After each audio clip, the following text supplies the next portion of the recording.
Assalamualaikum putra-putri Indonesia. Ketemu lagi dengan Misra Harti. Di kesempatan kali ini saya akan menjelaskan tentang tema 1, subtema 3, pembelajaran ketiga. Sebelum memulai pembelajaran, jangan lupa berdoa dulu ya putra-putri Indonesia agar belajar kita lancar. Sebelum kita memasuki materi pembelajaran, yuk kita intip dulu tujuan pembelajaran hari ini ya. Putra-putri Indonesia, badan atau tubuh kita memerlukan makanan yang bergizi. Untuk apa? Agar badan kita tetap sehat. Nah, oleh karena itu kita harus mengkonsumsi makanan yang bergizi. Dari mana kita mendapatkan makanan yang bergizi? Kita bisa mengkonsumsi lauk pauk ataupun sayur mayur dan buah-buahan.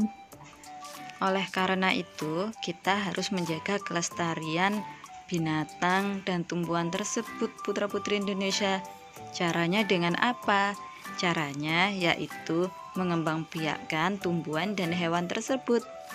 Nah, di kesempatan kali ini kita akan belajar tentang perkembangbiakan tumbuhan.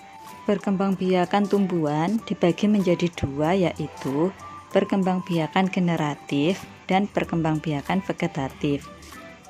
Perkembangbiakan generatif, perkembangbiakan tanpa campur tangan manusia tapi melalui perkawinan atau peleburan benang sari dan putik.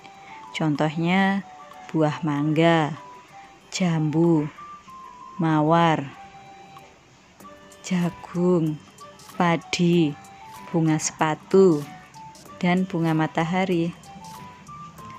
Perkembangbiakan ini dimulai dari penyerbukan, yaitu jatuhnya serbuk sari pada putik.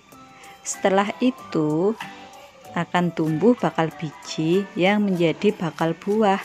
Nah, jika buahnya udah besar, muncul bijinya lagi, bijinya bisa ditanam dan tumbuh tunas baru. Perkembangbiakan vegetatif, perkembangbiakan tanpa melalui peleburan atau perkawinan antara benang sari dan putik. Perkembangbiakan ini dibagi menjadi dua, yaitu perkembangbiakan vegetatif buatan dan perkembangbiakan vegetatif alami. Perkembangbiakan buatan, perkembangbiakan yang terjadi karena adanya bantuan manusia. Contohnya yaitu cangkok, setek, sambung atau enten, tempel atau okulasi, dan runduk. Yuk kita bahas satu-satu. Cangkok yaitu mendapatkan individu baru yang memiliki sifat sama persis dengan induknya dengan cara membuat cabang baru. Contohnya yaitu jambu, jeruk, dan mangga. Kedua, stek. Stek adalah memotong bagian tanaman untuk ditancapkan dalam tanah. Contohnya yaitu lidah mertua, bunga mawar. Menyambung atau enten, menggabungkan dua tanaman yang sejenis. Contohnya yaitu buah tomat dan terong. Keempat, tempel atau okulasi, menggabungkan mata tunas tumbuhan pada batang tumbuhan untuk mendapatkan dua jenis yang berbeda. Contohnya bunga mawar. Berikutnya yaitu runduk. Runduk adalah membengkokkan cabang atau ranting untuk ditimbun dengan tanah. Contohnya buah anggur, buah stroberi. Perkembangbiakan vegetatif alami, perkembangbiakan tanpa adanya campur tangan manusia, tapi berkembang biak dengan bagian dari tumbuhan itu sendiri, yaitu dengan spora, tunas, akar tinggal, umbi lapis, umbi batang, umbi akar, geragih atau stolon, dan tunas adventif. Yuk kita tengok satu-satu apa sih maksud dari semuanya itu? Pertama, spora. Spora adalah sel-sel yang terbungkus oleh lapisan tipis. Contohnya, lumut. Kedua, tunas. Tunas merupakan bagian tanaman yang tumbuh dalam tanah di sekitar induk. Contohnya, pisang, bambu. 3. Akar tinggal atau rizoma. Bentuk dari rizoma yaitu mirip akar tapi berbuku-buku seperti batang dan ujungnya terdapat kuncup. Contohnya, kunyit, lengkuas, jahe, dan lain-lain. Umbi lapis. Umbi lapis adalah umbi yang berlapis-lapis. Di bagian pangkal terdapat cakram sebagai batang dan di siung sebagai tunas yang dapat tumbuh menjadi bakal individu baru. Contohnya, bawang merah, bawang putih, bawang bombay. Kelima, umbi batang.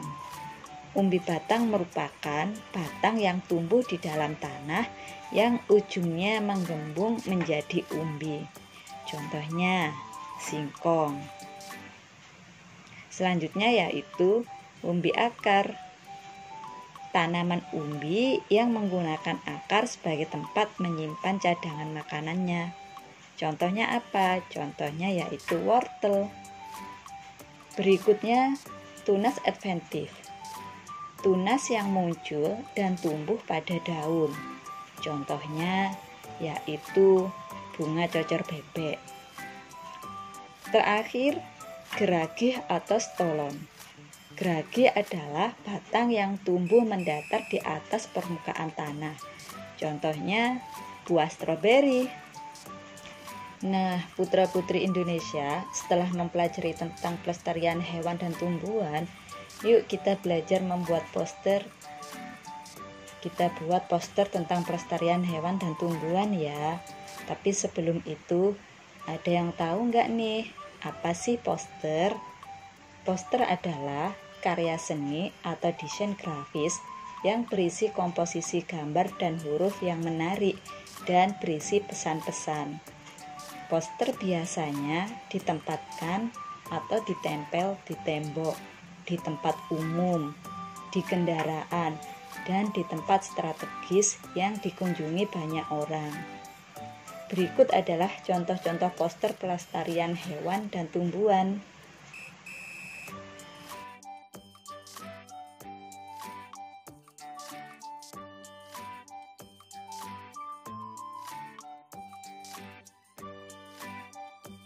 Putra-putri Indonesia, dari semua penjelasan tadi perlu adanya kesimpulan. Nah, sudah tahu kan apa itu kesimpulan? Kesimpulan yang baik itu berisi tentang pesan yang ingin disampaikan kepada pembaca. Intisari dari tulisan tersebut dimulai dari khusus ke umum, menggunakan kosakata baku, dan suatu pernyataan yang dibuat berdasarkan ide pokok dan kata kunci dari kalimat penjelas dengan kalimat sendiri. Alhamdulillah, pembelajaran kita hari ini udah selesai. Sampai ketemu besok ya. Mudah-mudahan pembelajaran kita hari ini bermanfaat. Terima kasih. Wassalamualaikum warahmatullahi wabarakatuh.